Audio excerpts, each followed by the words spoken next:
agora sim, vamos começar. Ai, eu sempre fico nervosa gravando. Ah, mas é tão legal, o depoimento ficou ótimo. Ai, que bom. Que eu tinha ouvido ele. Então, a gente tá aqui... não, vamos cumprimentar as pessoas antes. Oi, bom dia. Olá.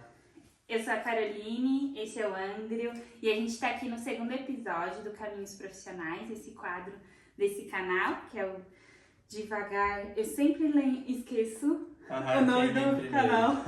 Exato. A gente já teve um podcast com esse nome. Com esse mesmo nome. E aí a gente agora tá reformulando os nossos projetos. Provavelmente vamos conversar um pouquinho disso aqui, né? Então o canal a princípio é Devagar, isso. Pra eu pensar junto com os meus convidados, enfim, sobre múltiplos temas dentro da psicologia, da arte, da filosofia e o que mais surgir nessa caixalinha assim, criativa, inquieta, enfim.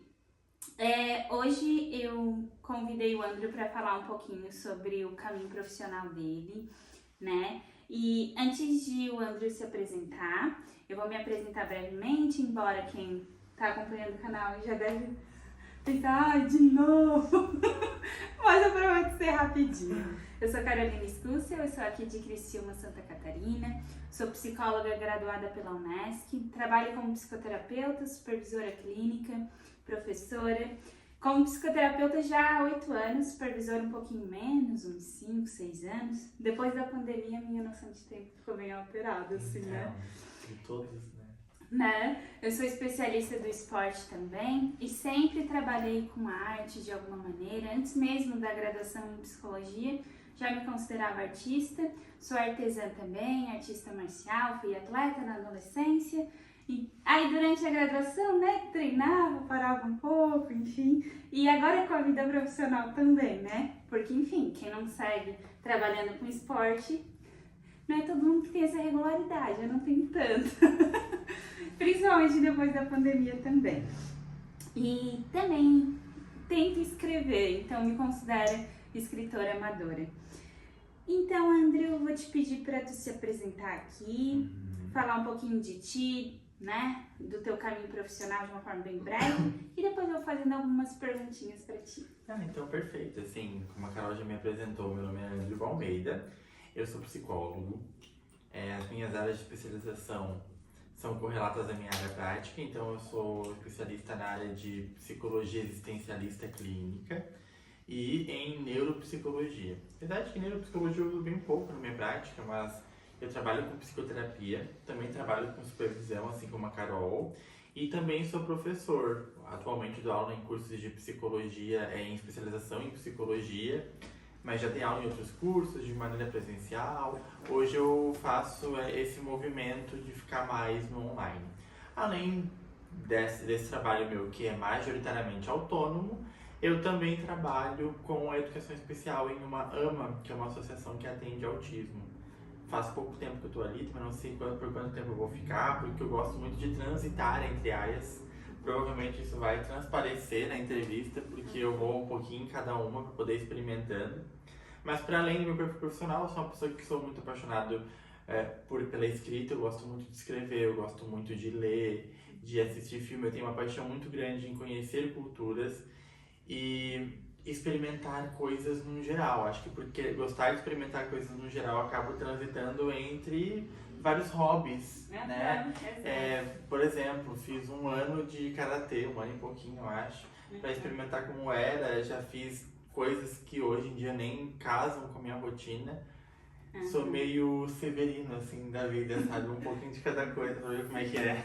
Eu e o André, a gente tem isso em comum, né? A gente é muito assim. Eu gosto de brincar que a gente é meio andarilho da vida, nômade, sabe? Me sinto muito assim. Sim, né? Que a gente não se encaixa em nenhum lugar em específico, gosta muito de experimentar coisas diferentes. Eu acho que isso tem a ver com essa nossa veia mais artística, assim, né?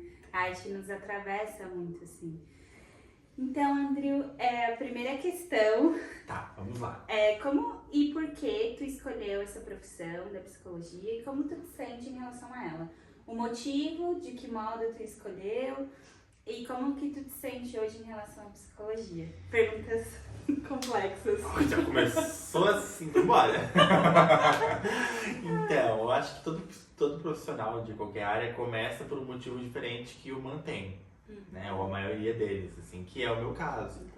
Quando eu entrei na psicologia, eu conheci a psicologia como uma profissão, assim, né, com mais dados de realidade no meu terceiro ano do ensino médio. Eu tive aula de filosofia com uma professora que trouxe alguns conceitos na época de existencialismo, coincidentemente, de psicanálise, e eu achei aquilo incrível. E aí, quando eu comecei a ver que existia uma prática voltada para isso, eu me interessei. Aí eu fiz vestibular diretamente para isso. Não era bem a profissão dos meus sonhos, mas eu comecei a me interessar muito a ponto de querer cursar. E aí eu entrei achando que a psicologia seria aquela área que eu desvendaria a humanidade, saberia os segredos mais remotos da personalidade de todo mundo e que eu dominaria a humanidade. Tipo o Pink e o cérebro. Eu queria muito ser o cérebro, não o Pink. Vamos dominar o mundo. Vamos dominar o mundo. Bem assim, eu achei que eu teria as respostas. E é claro, pelo contrário, na verdade, né? Existem muitas vertentes da psicologia que buscam dar respostas totalizantes, assim. Eu sei a resposta sobre algo.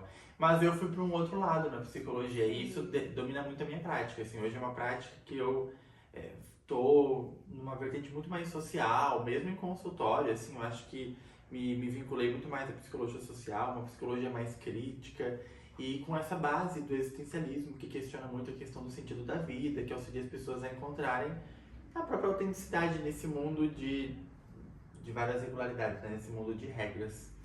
Sim, eu achei muito bonito isso que tu falaste, né? Porque foi com um anseio de encontrar respostas meio que definitivas, talvez até prontas em alguma circunstância ou em algum nível. E aí tu foi justamente para uma abordagem que não dá essas respostas prontas, que é uma abordagem de abertura, de reflexão, de criticidade, né? Não que ter conceitos, né, axiomas seja ruim. Acho que inclusive o existencialismo tem isso, né? A gente tem isso em comum, a mesma abordagem. E em comum também essa questão de já no ensino médio, foi bem parecido para mim, assim, entrei em contato com filosofia, tive aula de psicologia na minha escola, apesar de ser uma escola pública, então isso foi muito legal, tive uma disciplina. E era também, foi assim que eu conheci o existencialismo e a psicanálise. Mas aí eu comecei lendo a literatura do Sartre, então a conexão maior foi pela literatura, depois pelos pressupostos ali filosóficos, né? E eu acho muito bonito quando tu fala isso, assim, que já teve um contato com isso, né, lá no ensino médio, então isso te fez querer conhecer mais a psicologia, embora tu tinha esse anseio de respostas, decifrar enigmas, vamos dizer assim. E aí tu foi por um caminho que não é de decifrar, é de compreender, né? Como que tu sente isso hoje, assim? Eu acho que tem até uma questão sobre isso, assim. Depois eu vou voltar. Aí a gente coloca mais camadas na resposta que a gente já deu. Mas eu sinto hoje, eu vejo e entendo que é muito perigoso respostas breves, assim. Esse imediatismo, ele se mostra muito ruim no cuidado. Sim. E a psicologia, dependendo do lugar de onde ela vem, dependendo do profissional que está ali, ele vende isso. E a venda disso é muito perigosa. Então, hoje é o oposto, basicamente, do motivo pelo qual eu busquei a psicologia. Eu busquei por uma coisa e encontrei outra. Vários momentos eu quis desistir da área. Quando eu estava na faculdade, na realidade, poucas pessoas sabem, agora vocês vão saber, massa, quem quiser assistir. Eu iria me formar. Revelando segredos. Eu cometi um crime no dia, não brincadeira. Eu ia estudar psicologia e eu ia terminar a graduação para poder ter o ensino superior. Eu estudei com bolsa, assim, tipo, né, jogar fora, entre aspas, aquilo. Mas eu não iria, eu tava me preparando para começar um curso de comissário de bordo. Ia vazar, né? Ia voar, porque eu não gostei da psicologia na graduação. Eu fui começar a gostar dela no existencialismo, quando, sei lá, no último semestre eu entrei em contato com a abordagem. Foi por aí, porque quando eu me formei, aí sim, né, começou a ganhar sentido da profissão, mas tem muitos desafios. Provavelmente vão ser perguntados ali, sim, né? Eu imagino. Essa é a pergunta clássica, né? Quais os desafios? Depois eu conto. Exato. Mas tem que ter um mistério pra vocês assistirem a entrevista toda. Toda. Não vou entregar o ouro agora pra vocês, não dá? Sim. E em relação ao estudar, o que que tu sente? Qual o significado no sentido assim de um propósito pessoal, um significado mais específico para ti do que é estudar? Porque é diferente para cada pessoa e também tem aqueles métodos de estudo, não é sobre isso, assim, é sobre o que tu sente. E claro, a segunda pergunta já seria assim em relação à organização de estudo. Exato. E era nesse sentido que eu gostaria de saber de como que era lá quando tu estava na graduação, como que é hoje, o que que muda na organização de estudo enquanto estudante e agora na vida profissional. Vou trazer um dilema aqui. De fato, teve uma divisão muito forte de quando eu era um estudante e de quando eu me graduei. E aí me tornei profissional da psicologia. Quando eu era estudante, porque nós temos provas, nós temos prazos, nós temos disciplinas, eu era muito mais metódico. Uhum. Eu basicamente estudava no dia da disciplina, em aula, e depois eu reservava um dia para estudar para as provas, para fazer as leituras do que solicitavam. Uhum. Era muito organizado nesse sentido.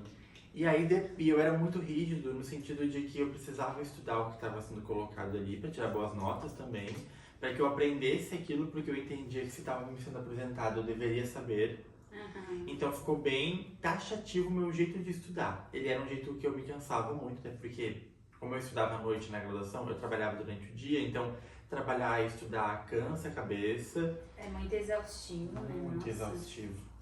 E quando eu me graduei, e aí cai por terra essa questão de prazos, porque assim, eu me pós-graduei, mais de uma área, mas a pós-graduação, que ela também tem, é diferente, os prazos são diferentes, é uma maior abertura, não é tão rígido.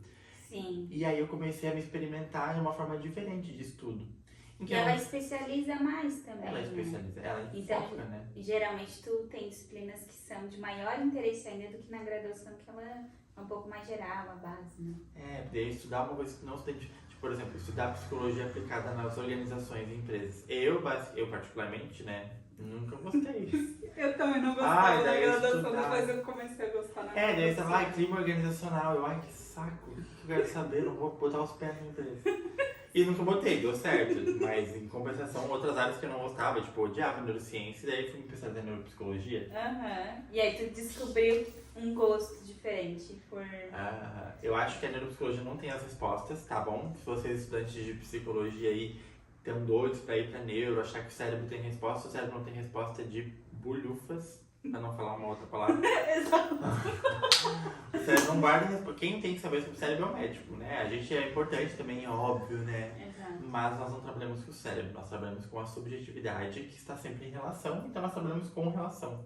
Exato. Então a neuro me deu outra base. O organismo tá em relação, né? Sempre. Não só internamente, vamos dizer assim, É. mas, né, com o espaço, Com as né, coisas, no com geral. o mundo humano, exato. Aí eu aprendi um novo jeito de estudar depois de formado, que eu sinto que eu aprendi muito mais depois que eu me graduei do que dentro da graduação. Uhum. E porque eu desenvolvi o meu jeito de estudar, que não é necessariamente jeito com prazo, mas tipo assim, eu vou buscando proximidade com um tema. Quando eu comecei a trabalhar com autismo, eu comecei a buscar o tema não necessariamente criando dias de estudo e horários. Uhum. Para alguns talvez possa funcionar, talvez possa exigir deles que eles tenham uma atenção mais concentrada para aquilo. Mas o que funcionou para mim foi, como eu me considero uma pessoa muito curiosa, eu comecei a ter curiosidade por aquele tema e eu buscava ele em várias áreas. Eu comecei a assistir filme, de vez em quando eu li um livro, no tempo livre eu puxava um artigo, conversava com outros profissionais, eu assistia vídeos, eu buscava assuntos da minha área que era correlato ao autismo e utilizava o que eu já tinha aprendido, né? Porque as pessoas acham que elas vão estudar uma coisa, elas não podem usar o que elas já aprenderam. Como se tivesse feito um reset, tipo, agora é um assunto novo e aí eu não levo a bagagem, né? Sim. Mas assim, viver uma aventura, tu vai com uma mochilinha nas costas. Eu tava conversando com uma colega esses tempos e ela, enfim, a possibilidade dela trabalhar lá comigo, com autismo, e ela, mas existencialismo tem a ver com autismo? Eu disse, tudo tem a ver com tudo. Se tu consegue estudar o suficiente para conseguir fazer essas articulações, tudo tem a ver com tudo. Autismo tem a ver, sei lá, com a arquitetura.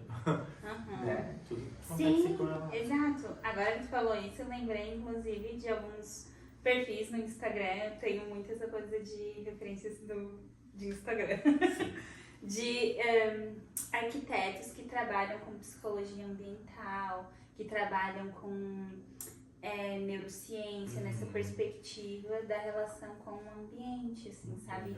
Então, de pensar a arquitetura como, por exemplo, a casa como um organismo vivo, então todo um outro rolê, sabe? Nossa, do que isso que a gente está acostumado, né? Então, assim, como organizar o teu ambiente, pensar o teu ambiente que seja mais, assim, sei lá, respeite dinâmico. mais, seja dinâmico e respeite mais também, sei lá, a tua neurobiologia Nossa, e a tua relação pessoal com aquele ambiente, etc, né? Que já é mais o rolê da psicologia ambiental e tal, né?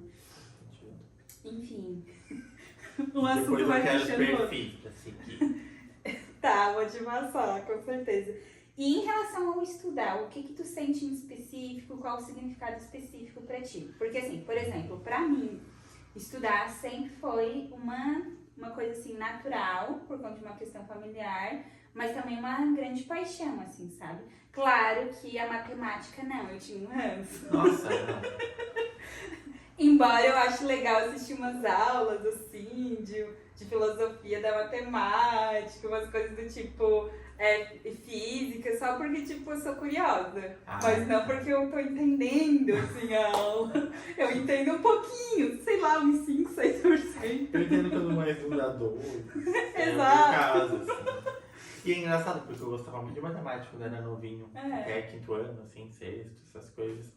Mas a minha relação com o estudo, ela ainda é uma relação um pouco ambivalente. No sentido de que eu gosto muito de estudar.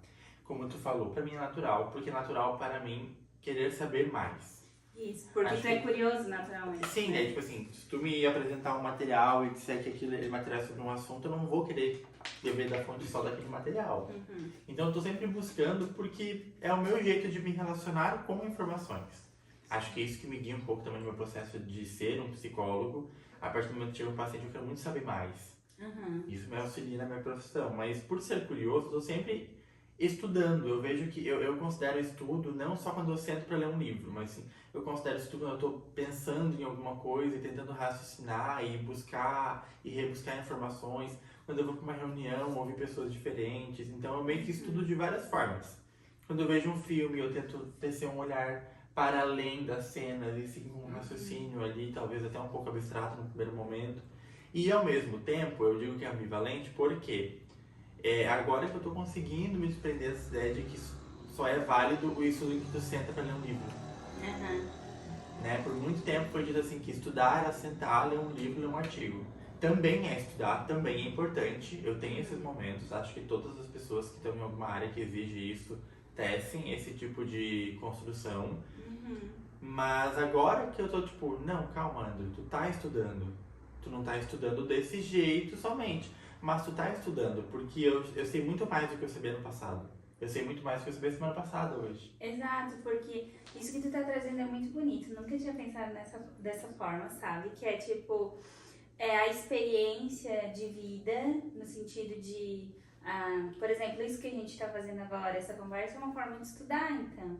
A gente pode pensar nisso, assim, né? Uma perspectiva diferente. Com amigos, assim. Exato. Já teve várias vezes que eu conversei com pessoas próximas, com familiares, por exemplo, em conversas muito profundas, que não foram terapia, não tinham relação nenhuma com a psicologia, mas que ali geraram pontos gatilho que me fizeram refletir sobre coisas através da psicologia.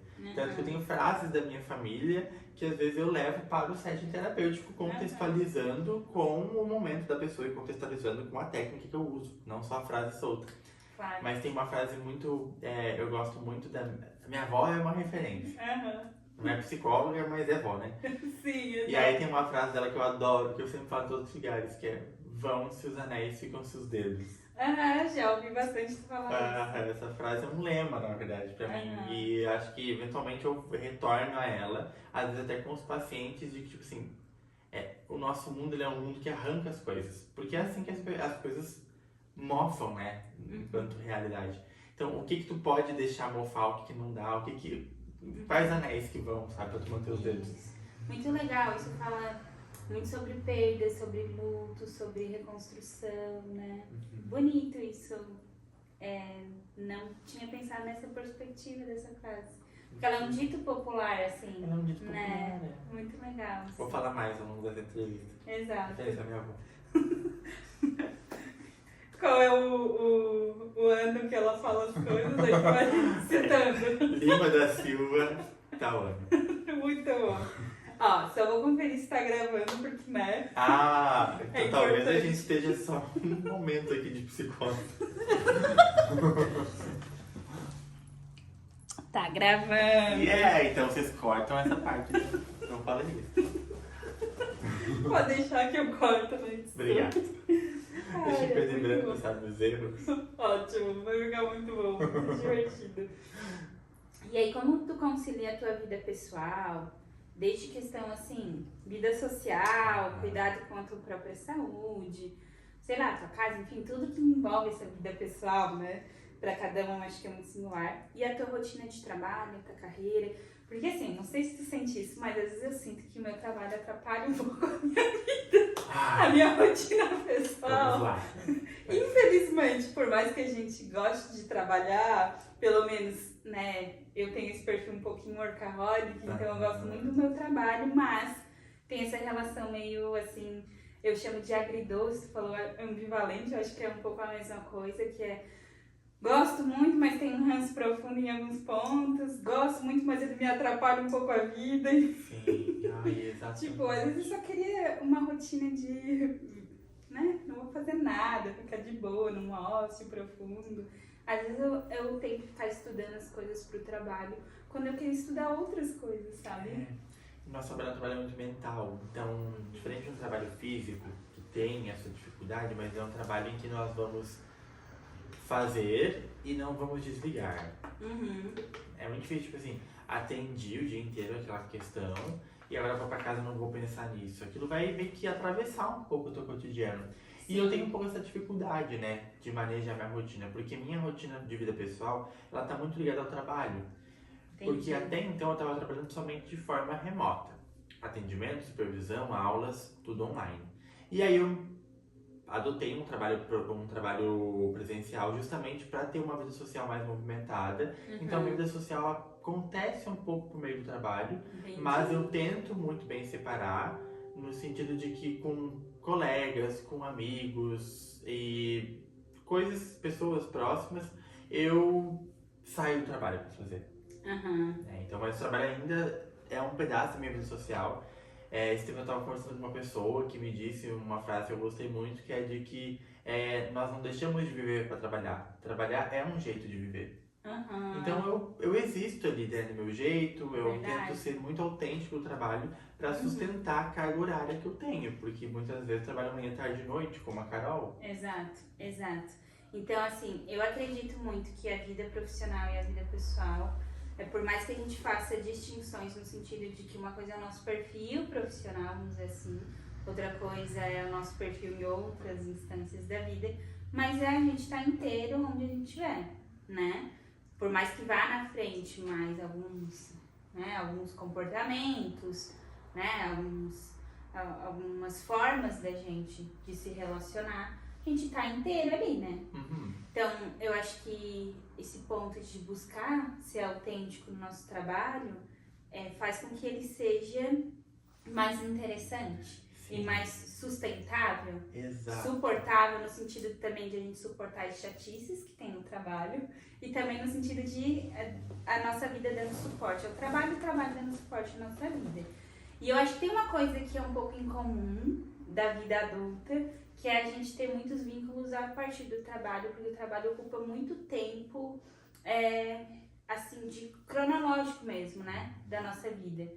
E para algumas pessoas isso é ainda mais forte quando elas têm uma relação de significado muito grande com o trabalho. Por exemplo, o trabalho sempre foi para mim uma fonte de realização também. E de uns anos pra cá eu tenho tentado tirar ele da centralidade, porque, né, o burnout chegou. E eu acho que buscar outros significados pro nosso trabalho, uma forma de se relacionar com ele, é mais interessante justamente pra gente encontrar a centralidade do nosso projeto de vida na gente mesmo, e não só no que a gente faz profissionalmente. Eu acho que a gente fica muito nessa coisa produtivista, sabe? Performática no sentido da produtividade.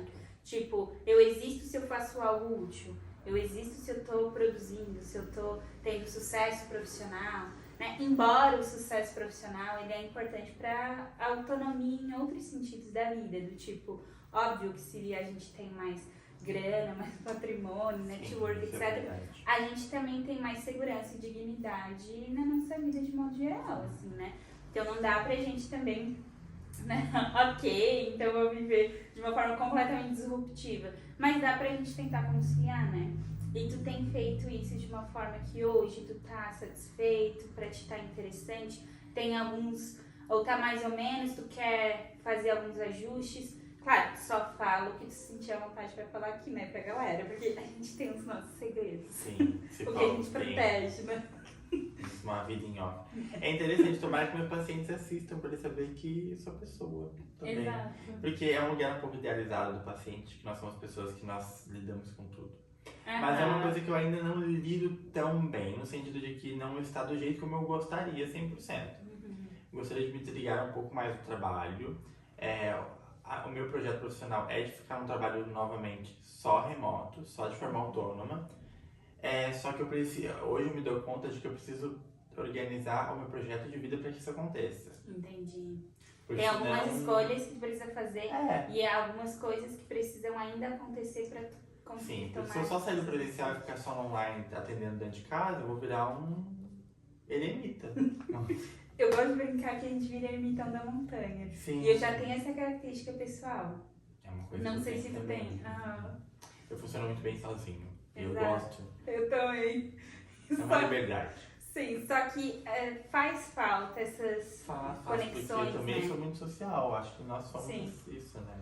Exato. Vamos para a próxima questão. Como é a tua experiência do ensino, da supervisão, orientação de alunos ou supervisão clínica, assim, que não seja necessariamente de alunos, mas de outros colegas, assim? Como que é essa tua experiência? Se tu quiser contar como que tu começou a dar aula, supervisionar, assim, se é uma coisa que tu sempre quis fazer, se é algo que foi surgindo e tu gostou, não gostou, como que é isso hoje? Então, a minha experiência da aula, eu sempre quis, de alguma forma, mas eu nunca quis me graduar em uma licenciatura, por exemplo, para ser professor de ensino médio. Eu sempre quis ser professor da área da psicologia, logo teria que ser professor de ensino superior, porque psicologia não está inserido nas escolas. Sim. E eu também tenho essa birra com instituição, assim, não gosto muito de trabalhar em instituição. Estou temporariamente em uma. Que a minha chefe não escute.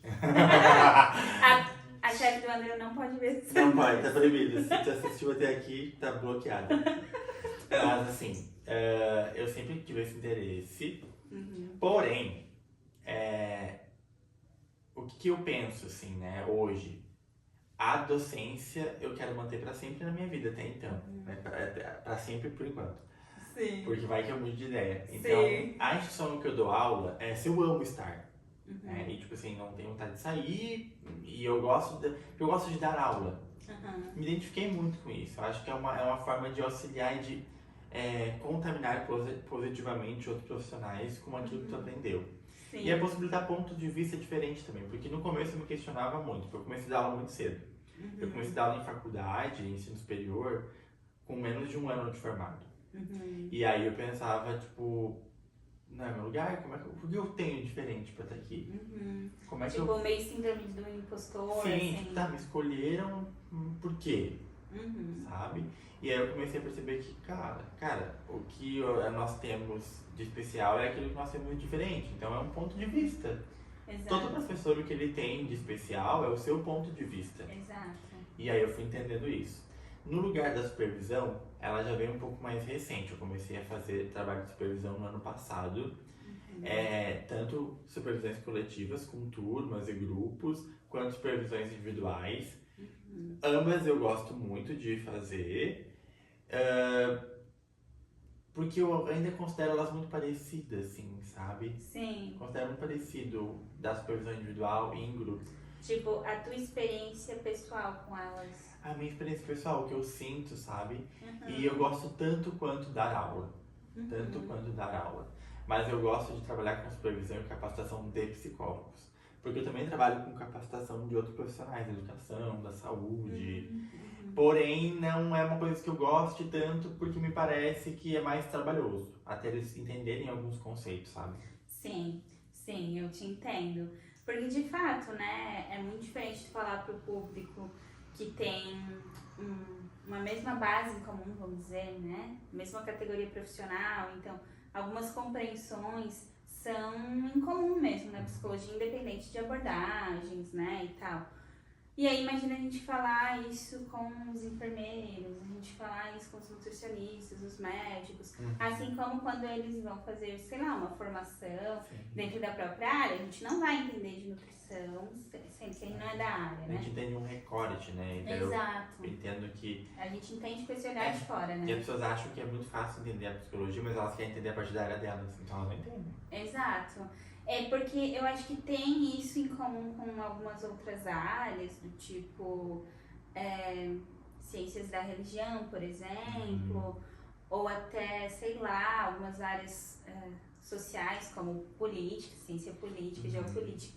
As pessoas acham que é fácil, sabe? E eu acho que na psicologia a gente enfrenta um pouco isso, né, André? Do tipo, qualquer um se intitula terapeuta, as pessoas são de outra área e vão trabalhar como terapeuta, e aí elas trabalham justamente com algo muito próximo, vamos dizer assim, que o psicólogo, mas eles não fazem a mesma terapia que a gente. Não. Eles nem têm noção do que é terapia como a gente tem, né? Porque terapia lá para fisioterapia é diferente do que é para psicologia, que vai falar, né, falar de psicoterapia, né? E aí os coachings passaram um pouquinho, né? Mas agora tem as terapias holísticas, que elas são outra proposta, mas elas se vendem como a mesma proposta. Exato. De que elas vão trabalhar a saúde mental no lugar de psicólogo. Bom, os riscos são enormes, né? Já peguei paciente com risco por conta disso. Sem falar agora na nova modalidade das terapias ABA, né? Que não são novas, mas assim, qualquer profissional faz o curso de terapia ABA e sai aplicando como se estivesse treinando cachorro, ao invés de atender pessoas. Né? Ah, entendi. Como é mais a tua área de experiência, isso assim, né? O que eu sinto é que talvez tenha esses modismos, as tendências que ficam mais fortes no mercado. Talvez a aba é algo mais antigo, mas que ganhou uma nova força no mercado, que muita gente que não é da área da psicologia, ou enfim, né, que não estaria tão capacitado, acha que fazer só um curso e aplicar é o suficiente, porque dispensa essa base de uma formação científica sólida na área específica, né? Embora a gente concorde que a transdisciplinaridade, né, um trabalho multiprofissional, interdisciplinar, transdisciplinar é fundamental, a gente sabe que a formação inicial, né, ou seja, a graduação, ela é fundamental para marcar o teu olhar, né, num caminho científico. Mesmo que tu vai lá estudar epistemologia depois, quando tu lê autores, por exemplo, da área das exatas, da física, sobre epistemologia, é uma compreensão. Quando tu vê autores que saem, sei lá, da filosofia, da geografia, história, eles têm outra compreensão de epistemologia, né? Porque, enfim, a ciência é isso, né? Ela não é uma coisa... Ela é plural, ela não é uma vertente, assim, absoluta. Quer dizer que os epistemólogos lá da física os que sabem, de fato, sobre epistemologia? Né? Isso a gente renderia muita fala aqui, porque é uma dificuldade que as pessoas têm, né? É o tecer um olhar. Porque se tu olha diferente, tu faz uma ciência diferente. Exato. Então, se dentro da própria psicologia a gente já tem uma gama de ramificações aí, né? De olhares, enfim, de disputas, sejam elas do ponto de vista, assim, teórico, técnico, científico e político, de mercado e de ciência, né? Imagina a gente na relação com outros, né, profissionais, assim. Então, eu acho que a gente tem esse desafio enquanto profissional da saúde mental em específico, psicólogo, porque tem outros que trabalham na saúde mental que não são psicólogos, que são os psiquiatras, neurologistas, né, dependendo da área, talvez outros também, que agora eu não vou lembrar, assim, mas, sabe, eu tenho essa inquietação de essas pessoas que estão no mesmo mercado, e não é só uma reserva de mercado, não é só uma preocupação de não queremos que as pessoas entrem, né, e disputem o mesmo mercado que a gente, não é isso. É isso também em parte porque eu acho que a gente tem que lutar pelo mercado, isso faz parte também, mas eu acho que não é isso o central que a gente discute, assim. É justamente a segurança, né, das pessoas. Quando elas vão, sei lá, para trabalhos que não tem nenhum tipo de regulação, de fiscalização, que não tem uma boa sustentação científica, né? Embora a ciência não dá todas as respostas, como a gente estava falando no começo, mas ela com certeza é um conhecimento incontornável para a gente pensar a realidade, assim, né? Que dá muito mais segurança. E quando a gente está falando de saúde mental, a gente está falando de vários níveis de risco, inclusive de vida, né? Então imagina uma pessoa, né, que, sei lá, é de uma outra área, né, da área da educação, da área social, ou assim, né, às vezes nem fez ensino superior e está trabalhando como psicoterapeuta. Sabe, gente? É um nível de responsabilidade que a gente tem sobre a vida do outro, inclusive jurídica, quando a gente tem um CRP ativo, né? E outras pessoas não têm, mas aí já é um papo assim. Bom, acho que vocês entenderam o recado, né? Terapia com psicólogo. Exato. Não quer dizer que a gente não possa fazer terapias, tipo, experiências terapêuticas com outras pessoas e tal. Mas assim, essas experiências não são psicoterapia. Ponto. Fiquem ligados. Ai. Vamos ver. Já tô até perdida nas perguntinhas. Como você se enxerga nessa profissão hoje? É o sentimento em relação ao cotidiano profissional, em relação talvez a colegas de profissão, áreas de atuação, o que tu quiser falar assim nesse sentido. Olha, eu tenho uma boa visão do mercado de trabalho da psicologia, uma boa visão do meu trabalho, da minha formação profissional. Hoje eu vejo que ela está bem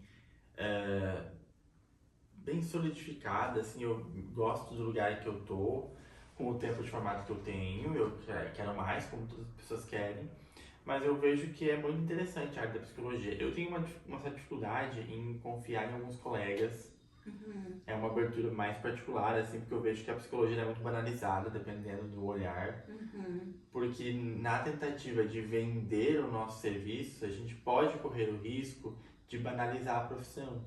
E aí eu vejo que tem muitos profissionais que eles cedem a essa demanda do mercado. Demais. Assim.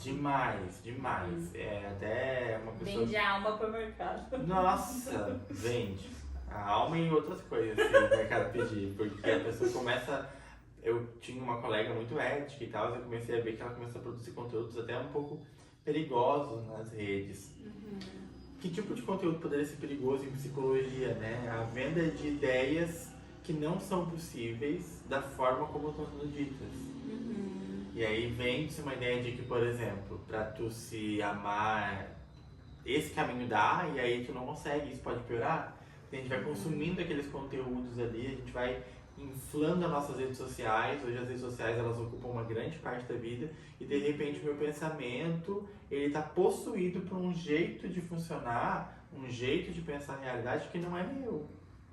Né? Principalmente essa ideia de auto-amor, de valorização de si, que não condiz muito com o que a gente consegue fazer na realidade, assim. Porém, acho que é um salvamento individual, a gente tem que filtrar muito o que a gente vê. Sim, exato. E às vezes a gente fica sentindo que o que o outro tá falando serve pra gente como ele falou. Exato. Sabe? Do tipo, além de ter essa coisa meio que do fast food, do marketing, né? Que é tipo, assuntos complexos, sintetizados de uma forma que vai ser vendável, palatável, e aí isso transforma o conteúdo numa coisa muito diferente do que ele era de fato, né? Eu entendo que muito do formato da própria rede social acaba fazendo isso. Então a gente está sempre num dilema em relação a isso quando a gente está nas redes sociais. Embora dá para fazer um pouco diferente, só que é um caminho muito mais desafiador e tal. Mas eu acho que além disso tem a questão também da interpretação, sabe? No sentido de, de às vezes a gente querer muito respostas prontas, sabe? Do tipo, em vez de a gente pensar a respeito de um conteúdo, a gente tá às vezes tão no automático, no imediatismo, ali nas redes sociais, porque eu acho que ela faz isso mesmo, né?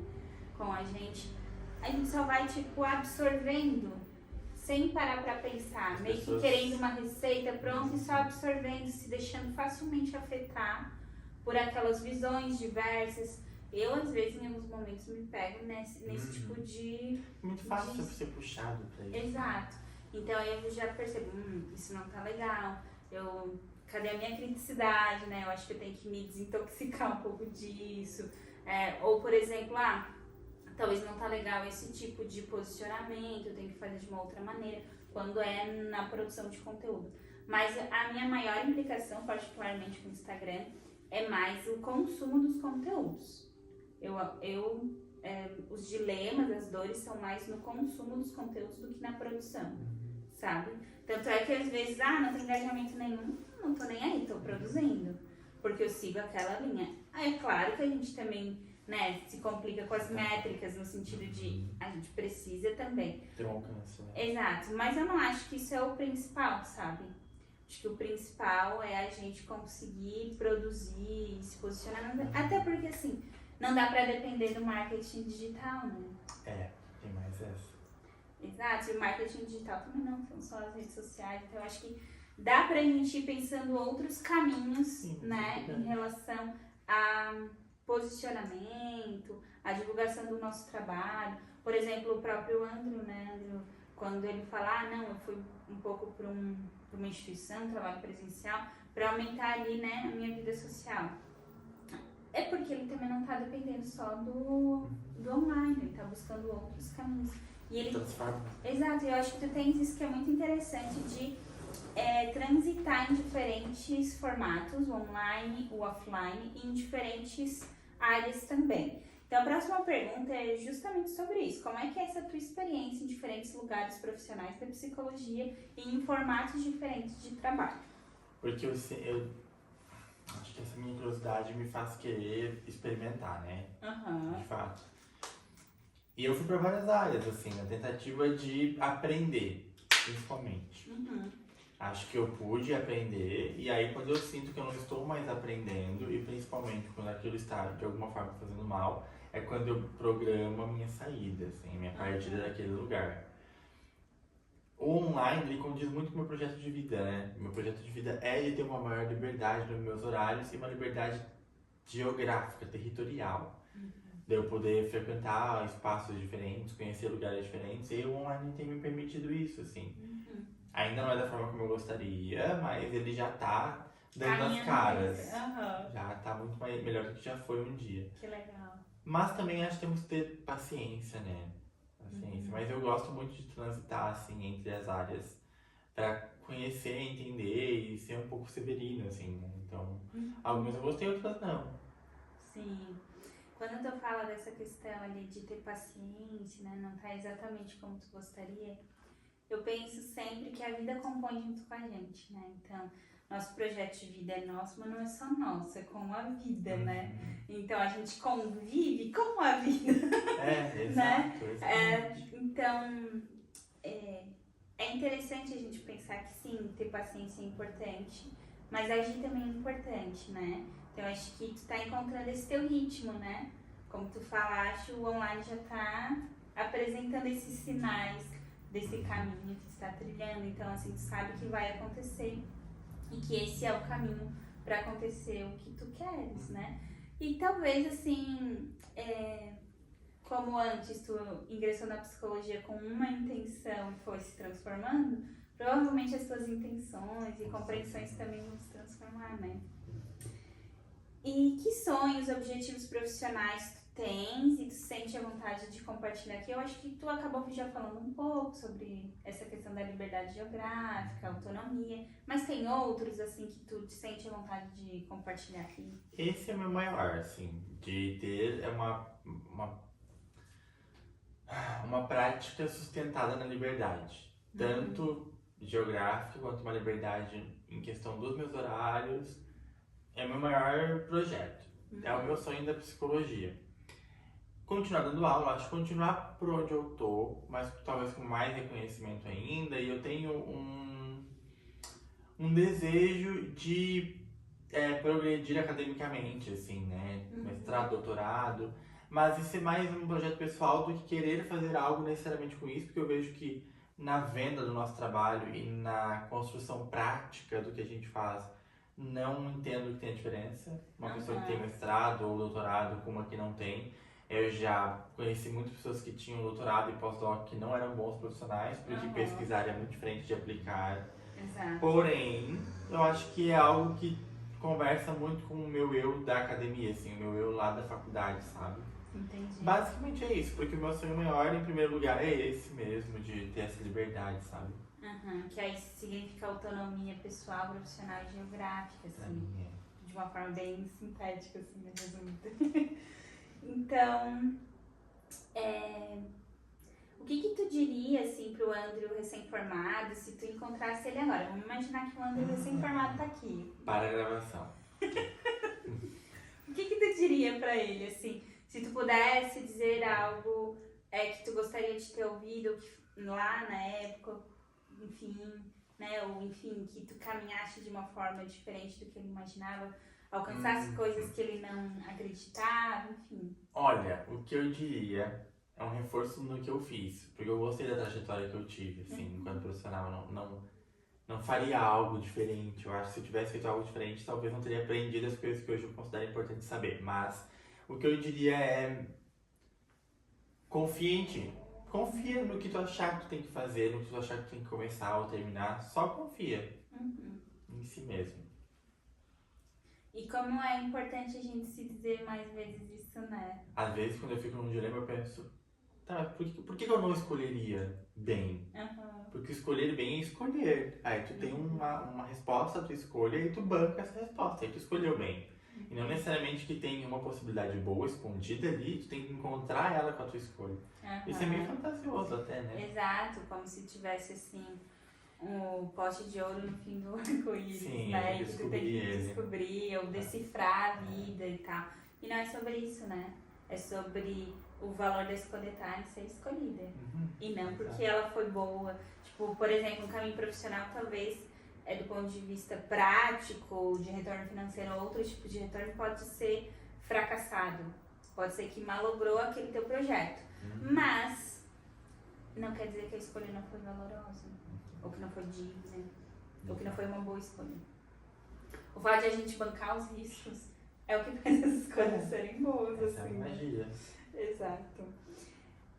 E que ranços tu tens da profissão, da rotina profissional que tu queira compartilhar, e que pontos tu ama, que são gratificantes pra ti, assim, né? Vamos falar um pouco dos dois, dos ranços que tu queira compartilhar.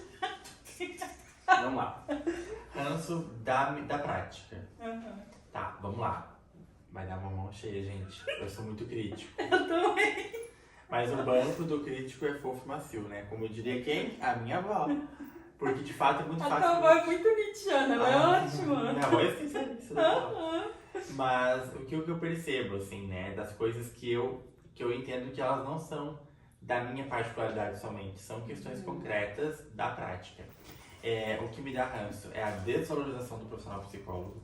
Tanto do ponto de vista institucional, que são instituições que a gente trabalha o dia inteiro e paguem um salário mínimo muito baixo, assim. Risível, ridículo. Sim, não dá pra fazer nada com esse dinheiro. Para trabalhar. Ou até mesmo do ponto de vista privado, em que as pessoas querem um profissional que baixe um desconto. Ou quando pagam o teu valor, como tu abordou num vídeo que tu postou, que eu achei muito interessante, elas tratam aquilo quase como na lógica de um rodízio.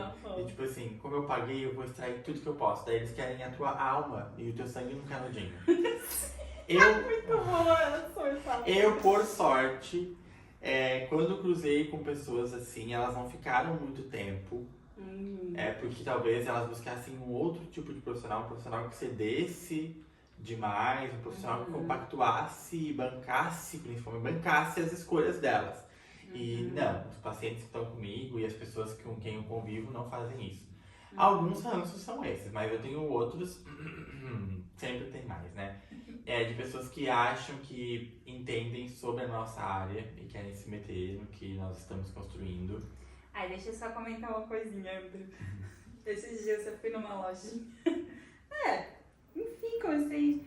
Era uma lojinha de roupa e tal, aí conversando com a dona, daqui a pouco ela começou a. Do nada, assim, do nada. Ela nem perguntou meu nome, o que eu fazia. Ela começou a contar que ela tinha sido psicanalista. Assim, que ela fez um curso com um influencer aí, que eu não vou citar o nome. Péssimo, Mas péssimo. depois me conta. Claro, No não. off, No não off saber, eu não vou saber. contar pra ti. E aí, ela falou de uma psicóloga que atendia ela, que ela gostava muito, só conheço de nome, não sei quem é profissional de fato, não conheço o trabalho. E aí ela me contou assim, toda a transição dela de carreira pra lojinha de roupa, que aí, né, família ajudou e tal. E ela me explicou a diferença de psicanálise, de psicologia, de psiquiatria, que com certeza não estava ok. E aí eu me senti muito assim, meu Deus, ela tá me dando uma espécie de aula gratuita, assim, sem nem saber o que eu faço, quem eu sou.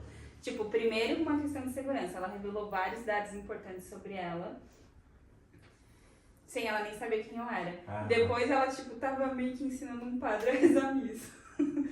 E ela tava rezando a missa errada.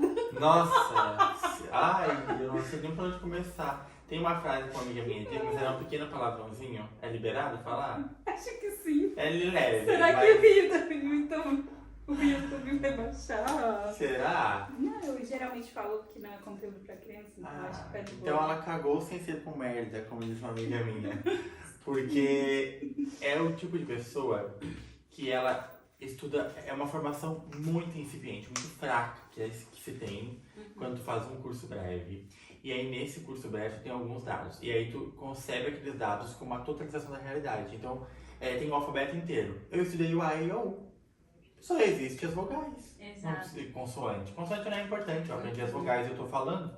Então a pessoa ela distorce a realidade para poder caber naquilo que ela estudou. E elas saem com essa postura. Eu acho que essa postura é exatamente o que eu tenho ranço. Exato. E querem... Eu acho que tem até um nome de um efeito pra isso, né? Que é quando pessoas, tipo, com muita convicção, sabem muito pouco de algo, têm muita convicção e vendem como se soubessem muito. E as pessoas que geralmente sabem muito de um assunto, elas têm muito mais dúvidas, porque elas têm realmente noção de que o assunto é muito mais complexo e que elas sabem muito menos do que elas sabem, apesar de que elas sabem muito do assunto. É exatamente isso. E basicamente isso também me dá um pouco de ranço de profissionais que querem competir com outros. Eu acho que cada um cresce a sua carreira e pronto. E tipo, e ficam nesses joguinhos de ego, assim. Joguinhos de ego, falando mal do colega. E essa coisa... Acho e cafona, uma coisa acho que eu tenho cafona. muito ranço, que eu acho cafona, que eu acho brega, que eu acho cringe, que eu acho horrível, que eu acho besta. Pessoas de determinada área da psicologia, que eu não vou dizer qual área, mas vocês vão saber quem é da psicologia, que a sua abordagem tem mais evidência. E não tem.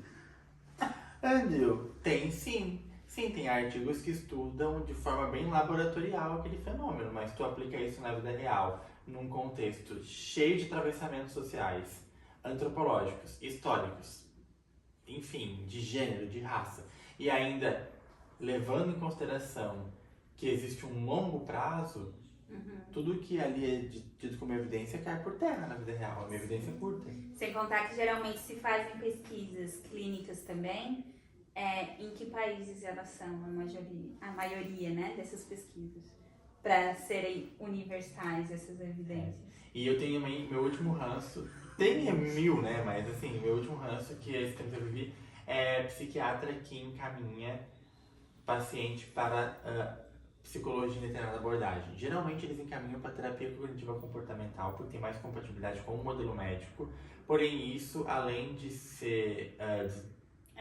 antiético, é uma conduta passível de denúncia, porque um profissional da psiquiatria, enfim, ele não pode interferir na livre execução da profissão. Então, se eu encaminho dizendo que tem que ser com essa abordagem, quem escolhe a abordagem é o profissional que vai atender, e não alguém que encaminha. Eu não posso encaminhar o meu paciente, sei lá, para um otorrino e aí dizer como que ele tem que atender. Isso é dele, é do livre exercício da profissão dele. E aí as pessoas acham que podem se meter. A medicina tem muito essa coisa. Porque acham também que psicologia é bagunça, porque minimizam a psicologia, tá dentro dessa desvalorização da nossa profissão. E aí o que tu ama? Porque os ranços são Eu amo poder ter ranço. O que eu amo na psicologia? Eu amo o lugar social que a psicologia tem. Eu amo que só ela consegue fazer que outras não, que é pensar sobre a realidade ao mesmo tempo em que ela cuida, porque muitas delas pensam e não cuidam e outras cuidam sem pensar. Nossa, gostei muito dessa. Muitas áreas pensam e não cuidam e outras cuidam sem pensar. Nossa, gente, que icônica essa frase, amei. Vou patentear. Mas eu acho que nossa, ela, assim, em teoria, os profissionais mais críticos, eu quero dizer, eles cuidam enquanto eles pensam no que eles estão fazendo. É uma área que se coloca muito em questão o tempo todo. Por isso que a psicologia cresce rápido também, né? Sim. De alguns anos pra cá ela cresceu rápido justamente porque ela se coloca em questão. Ela tá sempre pensando, esse é o melhor lugar que eu posso ocupar? Esse é o melhor modo como eu posso enxergar e cuidar disso? Então isso eu amo na psicologia. Em como ela evolui, cresce e como ela é viva. Sim. Eu acho que também tem um pouco de dor nisso, no sentido de não é fácil, a gente tá sempre se colocando em questão, a gente rever nossos posicionamentos, de vez em quando eu, enfim, olho colegas mais críticos e tal, e às vezes eu penso, nossa, eu acho que isso que essa pessoa tá refletindo, do ponto de vista teórico, até profissional, assim, mais prático, né? Pensei, nossa, eu acho que eu tava tendo uma postura assim, nossa, eu tava fazendo uma cagada.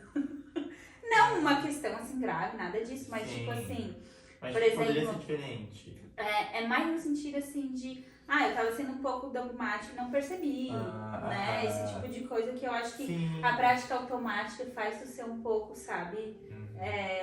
Até porque, enfim, a gente acaba, se não se cuida, tem uma postura, porque dá pra ser uma pessoa do existencialismo que não é crítica, sabe? Não é uma regra. Exato, entende? Então, se a gente não se cuida, não importa a abordagem, não importa o quão pode parecer crítica, a gente pode ter uma postura que na verdade não é crítica de forma saudável, assim, sabe?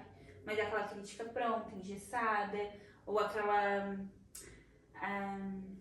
experiência profissional que na verdade não se move mais, sabe?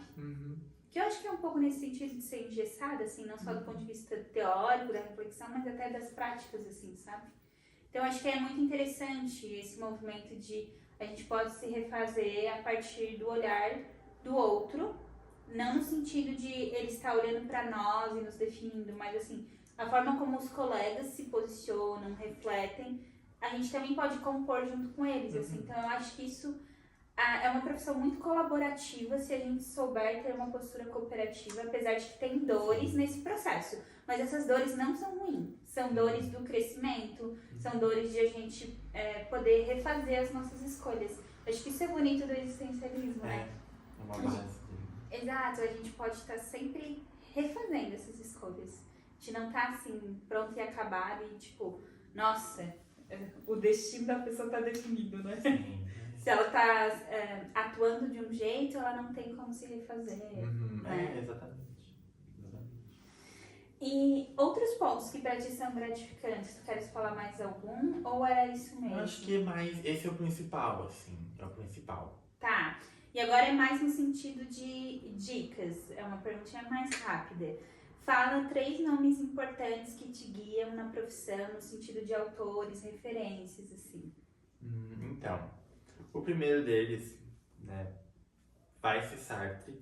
Assim, eu tenho meio que, acho que o existencialismo no geral tem meio que uma tríade, que é Sartre, Simone de Beauvoir e o Fanon, né? Então, é por onde a gente estuda, assim. Mas eu vou considerar essa uma vertente, para não dizer que eu estudo só existencialismo. Eu também gosto muito de estudar interseccionalidades. Né? Então, tem tanto algumas autoras brasileiras, quanto algumas autoras internacionais. Começou no Brasil, assim, mas eu gosto muito de estudar a partir disso. Então, não sei escolher uma autora, tem várias, né? Tem a Bell Hooks, tem a Angela Davis, tem... Pega um caderninho E vão várias, assim, mas interseccionalidades é uma coisa que qualquer pessoa que trabalha com o ser humano tem que estudar. Tu é enfermeiro? Estuda. Tu é dentista? Estuda. Tu é professor, principalmente. Se for professor, estuda. E não é diferente na psicologia. Então, o que eu gosto de estudar é muito a área do existencialismo, essa área de interseccionalidades. Eu também gosto muito de estudar a área histórico-cultural e da psicologia mais crítica.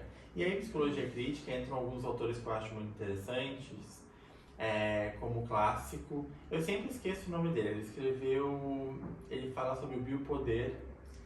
Ah, é o Foucault? Foucault, eu sempre esqueço o nome desse cara. Foucault eu li assim, de pegar livro dele e ler, foram 2. Mas eu gosto muito de leituras que referenciam ele ou passagens de textos dele e outros autores nacionais também, porque a gente produz muita coisa interessante aqui. Sim. Né? Então eu conheci autores nacionais em alguns congressos que eu fui e o que eles produzem, por exemplo, tem uma autora nacional de alguns livros que eu acho ela incrível, que ela não é existencialista, mas ela é também da vertente mais humanizada da psicologia, que é a Karina Okajima Fukumitsu. Não conhecia. Ela foi a primeira autora que eu entrei em contato sobre suicídio. E o meu TCC na época foi sobre, eu acho muito interessante. Eu não sei como estão as produções dela hoje, que movimento ela está dentro da psicologia hoje, mas lá, quando eu, tipo, 4, 5 anos atrás, quando eu estava fazendo meu TCC e tinha me formado, foi o que eu gostava de estudar nessa área. Acho que até demais, eu falei, né? Não, mas é ótimo, várias referências. Agora, 3 profissionais, colegas, assim, mais próximos ou não tão próximos de você, mas assim, não necessariamente autores, mas colegas, sejam eles assim, que tu trabalha junto, sejam pessoas que tu conhece nos congressos, etc, né? Tem que ser da minha área? Não precisa. Tá. Bom, pessoas que te inspiram profissionalmente. Tá. A primeira delas, não é porque tá aqui, mas é a Carol. Eu e a Carol, nós a hora de eu ganhar meu biscoitinho. Hora do biscoito! Mas é porque Carol, quando eu conheci a Carol, ela me auxiliou a entender algumas coisas que eu não entendia. E principalmente teu modo de lidar com a profissão me fez entender que tem como tu ser psicólogo e tu ser tu mesmo. Porque eu lembro que eu tinha um dilema assim, se eu quero ser um psicólogo de respeito, eu tenho que vestir meu jaleco. Eu tenho que estar numa instituição, eu tenho que ter o meu consultório e eu tenho que ser muito sério. E assim, eu não sou, vocês olham pra mim já dá pra ver na cara que eu não sou uma pessoa assim. Eu sou muito comprometido e eu levo as coisas com seriedade, mas eu não sou o homem sério que se leva excessivamente a sério. Tu não é esse estereótipo. Não sou o estereótipo. Né? Mas tu é uma pessoa que tem seriedade. Profissionalismo. Sim, né? Sim, e ética e tudo que eu considero importante, assim, né? Exato. Socialmente é uma profissão. Mas me inspira nesse sentido de bancar a escolha profissionais, de fazer essas apostas que são importantes para nós quando ninguém mais acredita. Eu também tenho uma colega que me inspira muito, eu acho que ela sabe que ela me inspira, mas ela é assistente social. O nome dela é Luciene. Ela trabalha comigo nessa área de educação especial, mas ela já trabalhou em outras, assim, e eu aprendi muito com ela. Então, tem esse modo dela de conceber a realidade e que me fez, inclusive, gostar dessa área de serviço social, porque eu achava, na minha ignorância, gente, do meu passado, eu pensava, para que assistente social tem advogado? Uma ignorância, porque não, são profissões diferentes, né? Eu era ignorante da área. Mas ela me fez entender o que é essa prática e ela tem um jeito de intervir que eu acho muito importante. Eram 3, né? Então, eu tenho uma dificuldade muito grande de me identificar com pessoas e autores. Isso é porque a minha trajetória de concepção das minhas ideias, ela vem de um lugar de um pouco de isolamento e ela vem de um lugar de transição muito constante. Então são poucos profissionais que eu realmente me identifico e eu digo, independente para onde eu for, ele vai ser referência. Eu já tive algumas referências com quem eu me decepcionei. E eu tenho uma tia minha que é psicóloga, que ela trabalha com outra área. Ela trabalha com a área de avaliação psicológica, ela trabalha com a área de trânsito, a área organizacional, que foi a que eu não gostei. Sim. Então, ela não é uma inspiração no sentido do que eu quero fazer, porque eu não gosto da área que ela trabalha. Mesmo ela sendo psicóloga. Mas ela é uma inspiração em como ela lida com o trabalho. Pela ética dela, pelo compromisso, pela forma como ela estuda. Ela é extremamente inteligente na área da psicologia que ela se dedica a estudar. Então ela me inspira nesse sentido, mas não é alguém que eu quero trabalhar igual, porque ela trabalha numa outra área. Em empresa, instituição, não quero. Não, eu quero, tia, tu arrasa, mas eu não quero igual essa mesma área. E eu acho que isso é muito bonito, né? De a gente perceber que o caminho do outro é do outro, mas tem elementos do jeito dele, que é essa composição, esse diferencial que quando tu falaste, né? Tá, por que eu tô aqui no ensino?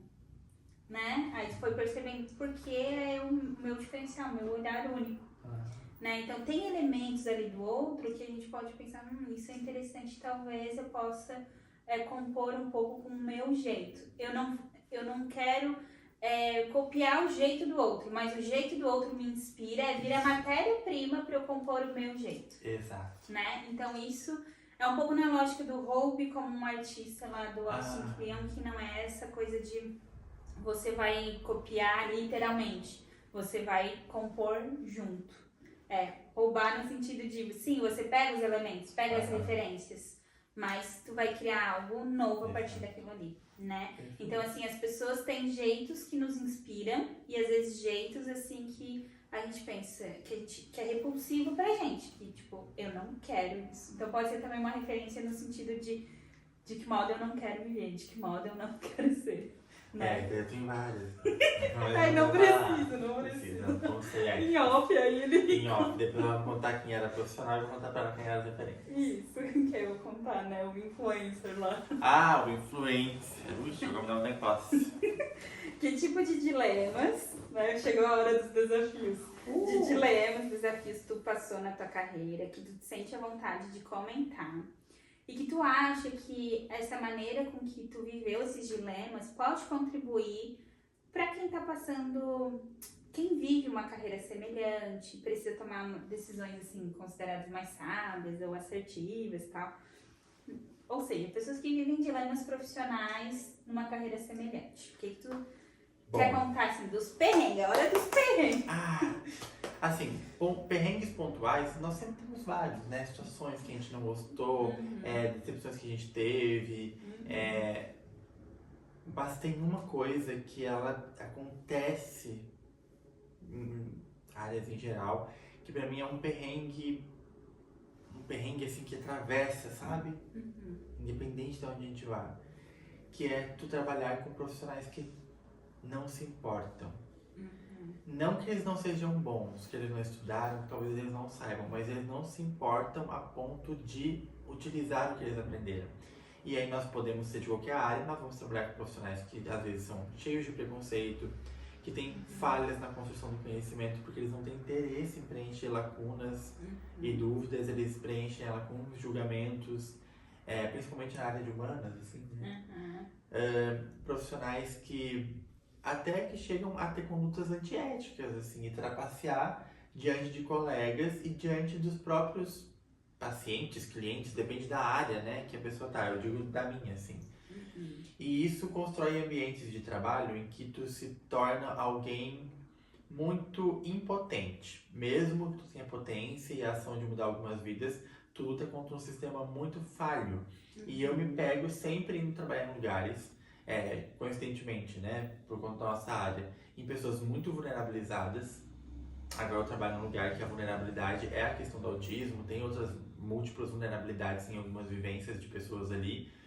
E aí começa a se deparar com profissionais que não se importam, que não querem estudar sobre aquele assunto, que não querem se atualizar, e que constroem uma rede de função ali que prejudica as pessoas ao invés de auxiliar. E eu não respondo bem a isso, eu não respondo bem a perceber que tem possibilidade de elas não serem executadas. Eu não tenho a maturidade, eu não sei se é esse o nome que eu poderia dar, de continuar nesse espaço. Eu saio.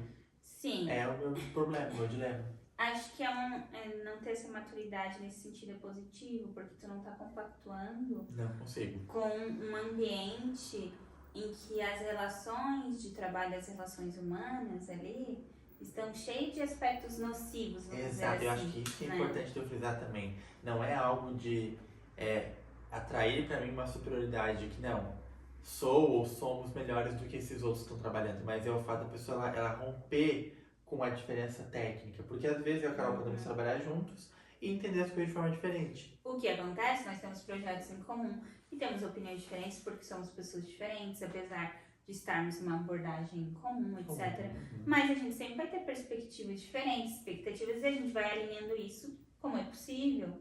Só que se a gente tivesse valores, né, uma visão muito diferente ao ponto disso ser inconciliável, porque eu percebo, não, o Andrew, ele tem valores que pra mim não são éticos, ou que pra mim, assim, não conversam com essa proposta, a gente dificilmente ia conseguir trabalhar junto.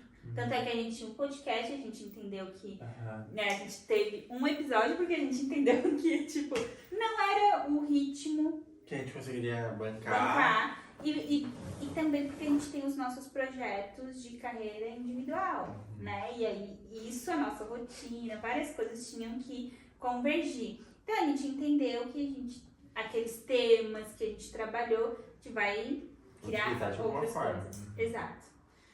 Então, isso é diferente de a gente estar numa instituição, por exemplo, em que a gente não compactua com a gestão, a forma como as coisas estão acontecendo, a forma como as pessoas estão trabalhando, não porque elas não sejam pessoas tecnicamente boas, mas porque os valores ali estão desalinhados. E eu costumo dizer, né, que a gente não tem que estar alinhado com o valor de instituição nenhuma e nem de ninguém. Exato. A gente tem que respeitar esses valores, assim como os nossos precisam ser respeitados pelas instituições e as outras pessoas, para a gente poder trabalhar junto, né? E aí a gente constrói algo diferente.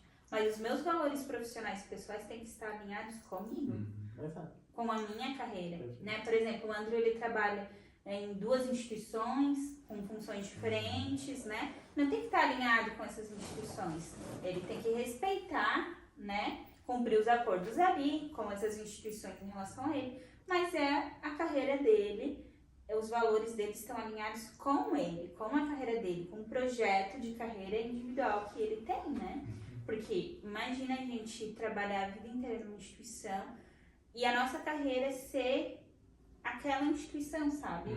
Ser completamente fundido com aquela instituição, a ponto de, se a instituição, sei lá, trabalha anos numa empresa, mas foi demitido em algum momento. O que eu faço? Eu já não sei mais quem eu era. A identidade profissional está atrelada em demasia com uma instituição. Eu acho isso um grande risco. Assim, sabe? É algo que sempre me afasta de trabalhar em instituições. Instituições aí eu quero dizer não só, né, eu trabalho na psicologia social, mas em diferentes contextos, inclusive em clínicas, assim, né? Que dá para trabalhar em clínicas também, como CLT, PJ e tal, né? Tem mais algum ponto desses dilemas que tu gostaria de trazer ou era isso? Eu acho que esse é o principal. Esse é o que me faz, inclusive, preferir trabalhar, entre aspas, sozinho. Entre aspas, porque a gente não vai trabalhar sozinho. Exato. Sempre tem pessoas. E como a tua experiência profissional e a tua percepção da tua própria carreira, tu sente que pode contribuir para profissionais de outras áreas, de outros formatos profissionais, assim, por exemplo, sei lá, um profissional liberal que é um engenheiro, um advogado, ou as pessoas CLT que trabalham no supermercado, vamos supor, né, em diferentes cargos e funções lá do supermercado. Eu meio que transitei nessas 2 áreas, né? CLT e autônomo. Hoje eu tô CLT pela experiência de convívio social, não pelo salário.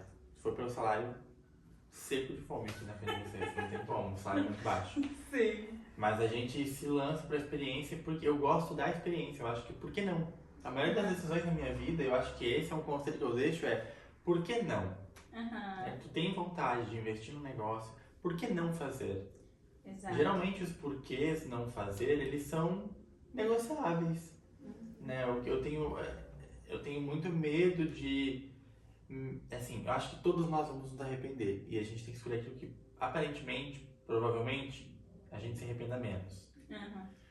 Então, assim, acreditem, vai acabar bem clichê, acreditem em vocês mesmos, mas senão quem que vai fazer isso, né? Se tu tem um projeto de carreira e tu não vai conseguir executar ele se de fato tu não executar ele. Exato. É que isso é uma coisa que não dá pra transferir. Tem que ser você.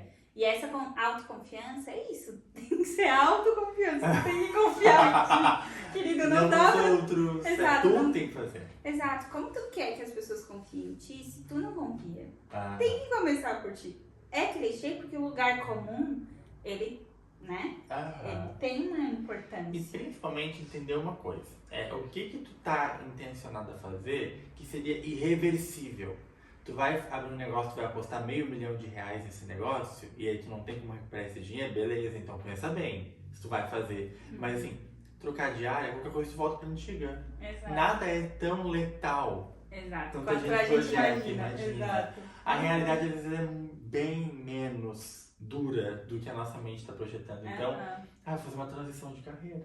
E se não der certo, depois volta, né? Sim. E se eu sair do meu emprego e não der certo? Depois tu volta ou tu encontra um outro emprego. Não é como se tu fizesse um movimento, tu nunca mais pudesse fazer outro por cima dele, sabe? Exato. Então é o que eu Como entendo. se uma escolha te condenasse, sabe? Sim, que você só escolher pro lado do prédio, né?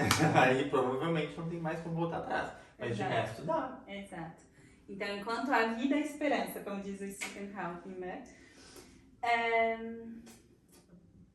Como as experiências artísticas ou esportivas, tu falou do karatê também antes, né? A prática de hobbies ou algum tipo de treinamento, desenvolvimento, até psicoterapia, outras coisas, né? Muito assim no sentido do que a gente chama, né, na modinha soft skill. Sim. As habilidades mais sociais, psicológicas e tal. Como essas experiências contribuíram para a tua vida e para a tua carreira? Como tu desenvolveu isso? E o que tu recomenda para as pessoas? Assim, agora é a hora de, tipo, olha, eu vivi isso pessoalmente, isso foi muito significativo e eu recomendo se vocês tiverem interesse. Do que eu vivi, seria isso. Uma espécie de curadoria das Sim. tuas experiências artísticas, hobbies, esporte, enfim. Vou ter que... Ou terapia, enfim, tudo que tu acha que foi o mais significativo, assim, que tu quer indicar para as pessoas. Mais uma frase clichê, tá? Mas toda experiência ela pode ser significativa. Aham. Então, a característica de ser uma pessoa curiosa, que faz eu me lançar para as coisas, foi sempre muito gratificante. Eu nunca me arrependi de me lançar em algo. Porque se a partir do momento que tu se lança, tu não gosta, tu sai. Então, do ponto de vista, assim, da minha vida pessoal, isso é o que eu tento levar para ela. Porque nós não sabemos o que acontece, né, com a nossa existência no futuro. Eu não sei quantos anos eu vou viver, eu não sei se eu vou retornar para ir para algum lugar, não sei. Então, eu pretendo fazer dessa existência aqui algo gratificante para mim. Como diria Sartre, né? Nascer com essa grande necessidade de satisfazer a si mesmo. E nós temos que encontrar isso em algum ponto. Exato. E do ponto de vista profissional, o que muito me auxiliou sempre foi o que eu considero ser uma sensibilidade. Então, a minha curiosidade, alinhada à sensibilidade, me faz querer conhecer as coisas com delicadeza. Então, não só conhecer, mas conhecer e entender. Através do meu olhar, das minhas limitações, da minha criatividade também. Mas a psicoterapia sempre me ajudou, né? No momento em que eu fazia, porque a psicoterapia, ela nos ajuda a se conhecer. E daí a gente consegue entender alguns pontos importantes para trabalhar com o outro. Não que a gente vai trabalhar com o outro projetando a nós mesmos, mas enfim. Mas ter essa sustentação em nós, né? E saber de que maneira a gente compõe esse trabalho, porque a gente entende melhor os nossos recursos e os nossos mistérios também, né? E as nossas limites. além dessa experiência, eu acho que a experiência de tu ir para lugares diferentes, no sentido de, sim, lugares físicos também, mas em congressos, em eventos online, fazer cursos, porque tu escuta pessoas que estão falando coisas fora da tua bolha. Porque se Exato. tu atende naquele lugar, se tu trabalha com aquelas pessoas, tu vai aprender coisas novas, é claro, mas é um repertório muito menor do que ele poderia ser se tu sai do teu espaço e vai ouvir o que os outros estão falando em outro lugar. Exato. E às vezes nós percebemos que, caraca, tem muito mais. Tem muito mais, né? Acho que isso é algo que tanto a experiência artística, a esportiva, mas as viagens proporcionam muito, né? Sejam elas geográficas, para ir num congresso, que é uma outra espécie de viagem, né? Viver o congresso, né? Seja, assim, essas viagens, por exemplo, numa prática meditativa, né? Assim, então, eu acho que esse contato com o outro, que é diferente de nós, eu acho que é a diferença ela é fundamental pra gente se desenvolver, assim, né? Acho que a gente tem isso em comum, assim, né? De não só esse anseio de ser andarilho e viver muito essa coisa nômade das experiências, mas justamente de entrar em contato com uma certa constância com o diferente, pra gente ir se refazendo. Acho que isso é uma coisa muito do anseio criativo, assim mesmo, né? E como tu falaste antes, né? Dá pra pensar e cuidar. Né? Então dá pra criar cuidando, dá pra viver experiências terapêuticas a partir da criatividade. Sim. E aí, terapêuticas muito no sentido da nossa formação em psicologia. Cuidar é um exercício da criatividade. Exato. Cuidar. Não é um lugar menor, né? O E nem cuidar. parado. Exato, nem passivo, exato. Muito interessante isso. Agora indica aqui, por favor, uma música, um filme e um livro para quem tá assistindo. Assim, antes de tu fazer a indicação, eu quero fazer um comentário. Eu gosto muito do teu olhar, disso que tu falou da delicadeza. Eu acho que é uma das coisas mais bonitas que tu tens em ti. Obrigado. E eu gosto muito das tuas referências também. Então, aproveitem, gente, de filme, de música, de livro. As referências do Andrew são muito diferentes e muito legais, assim. Ela finalmente. Já fiz a propaganda, fiz o merchan. Nossa, que resposta! Mas é porque é aquela coisa de que é possível de aprender. Eu vou dizer o que foi significativo do meu lugar de aprendizagem. Assim. Poderia indicar vários livros de existencialismo, livros de filosofia, de alguns autores que eu gosto. Até na hora dos autores eu poderia ter falado de um que eu não falei que eu amo, que é o Albert Camus. Adoro ele e o Kafka. Eu bebi tanto da fonte deles assim, pra atender, mas vamos lá. Um filme, uma música e um livro. Um filme, eu vou indicar o que se tornou meu filme favorito, que ele é um filme recente, chamado Flow. Tá. Ele é uma animação que basicamente conta a história de um gato sobrevivendo junto de outros animais, de outras espécies, a um dilúvio que aparentemente destruiu o planeta. Então ele tem nuances infinitas de camadas, ele é uma animação que não tem conversa, então ele é um filme que são animais reproduzindo som de animais, é uma animação, um desenho, que tem, sei lá, 1h40, 1h30, e ele é tão simbólico, assim, eu lembro da sensação de assistir esse filme pela primeira vez e afundar no sofá, eu não conseguia sair, assim, parecia que eu tava lá na experiência.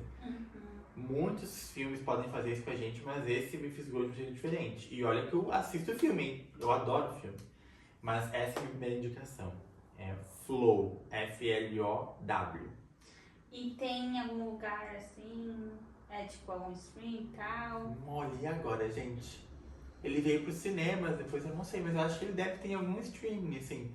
Tem que dar Mas uma ele é fácil olhadinha. de ser achado ou não? Eu acho que é, porque ele fez muito sucesso. Ele ganhou um Oscar, inclusive, de melhor animação. Tá. Então ele deve ter em algum lugar. É que eu já quero, tipo, assistir, então já tô curiosa sobre isso. E eu costumo indicar ele também, não que é a única lógica dele, mas eu indico ele para pacientes que estão com risco de suicídio. Porque ele fala sobre assim, quando o mundo está destruído, por que você não tentam viver? Né? Tipo, o que tem ali naquela realidade horrorosa, que foi inundado tudo, né? Isso, quando tudo desmorona, Por que continuar? por que viver?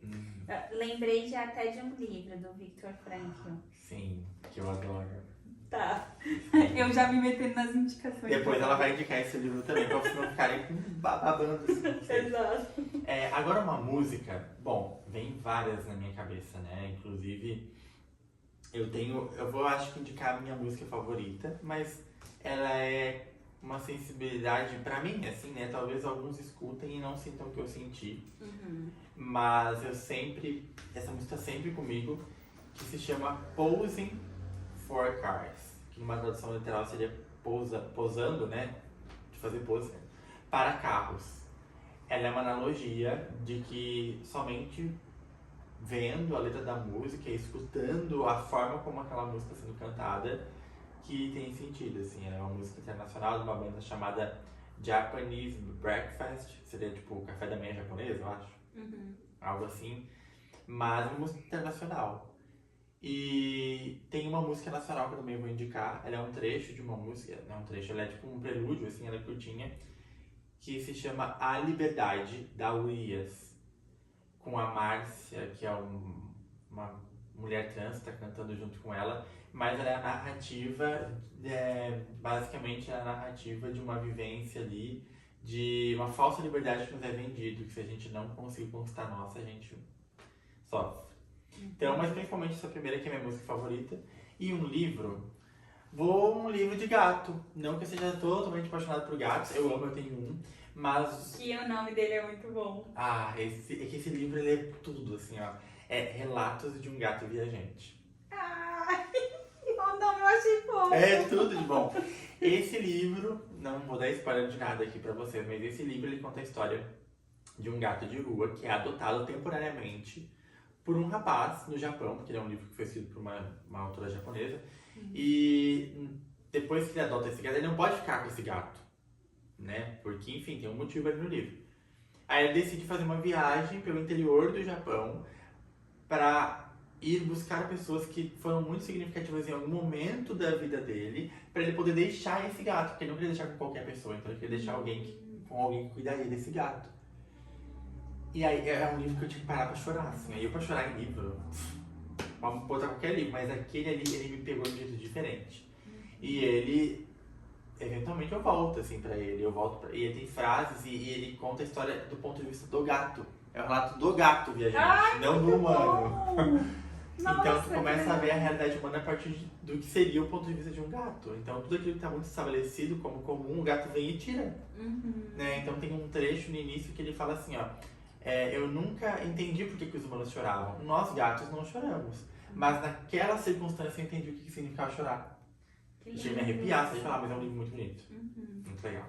Nossa, que lindo. Fiquei com muita vontade de assistir o filme e de ler esse E livro. tem até um filme desse livro, mas acho que o filme não é bom. Tá. Porque eu peguei as cenas assim. Sim. E o nome do teu gato, tu pode revelar para as pessoas? Gente, meu gato ele tem 2 nomes. Ele tem o nome original, que é Tom, que é o nome. Eu adotei ele adulto, então ele veio com o nome de Tom. Só que eu chamo ele de Pipinho. Pipinho, que fofo! Eu tenho um ursinho com esse nome. E sabe por que eu chamo ele de Pipinho? Porque quem é da minha geração, aí, né, dos 20 e poucos anos, ou mais também, assistiu Eu e a Patrulha das Crianças na televisão. E aí a Cad, que é a personagem caçula, ela tinha uma boneca horrorosa, descabelada, que ela levava pra todo que é lugar e a boneca se chamava Pipinha.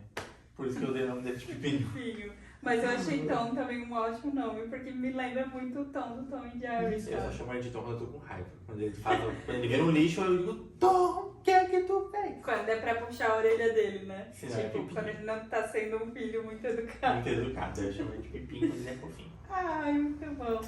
Andrew, tem mais alguma coisa que tu gostaria de comentar aqui pra gente finalizar? Bom, acho que agradecer o teu convite, foi um prazer. Nem vi o tempo passar, nem sei quanto tempo que foi essa entrevista. Também não sei. Depois vai ser uma surpresa pra nós. E me colocar à disposição também, vocês podem me seguir nas minhas redes, que no caso é só o Instagram. A minha rede, que é @psi.andrew. E Andrew é ANDREW. Eu sempre soletro, porque é um nome meio diferente. Sim. Mas seria isso, assim, e que faça muito sucesso essas tuas entrevistas, porque Obrigada. é uma proposta diferente, simbólica e profunda, que eu acho que a gente não vai encontrar em outro lugar. Muito obrigada por vir. Imagina, eu te agradeço. Tô muito feliz que a gente fez essa entrevista e eu me diverti muito. Além de aprender bastante, me diverti muito, assim. Acho que isso é muito bom. É uma forma de estudar. Gostei muito dessa tua visão sobre estudar. Vou adotar pra mim. Sim, Pra quando eu estiver, tipo, muito exigente comigo, assim, não, mas eu tô estudando também, vivendo essa experiência. Muito obrigada. Então é isso, gente. Até a próxima. Tchau. Foi muito bom, Foi muito adorei legal, participar. Nossa,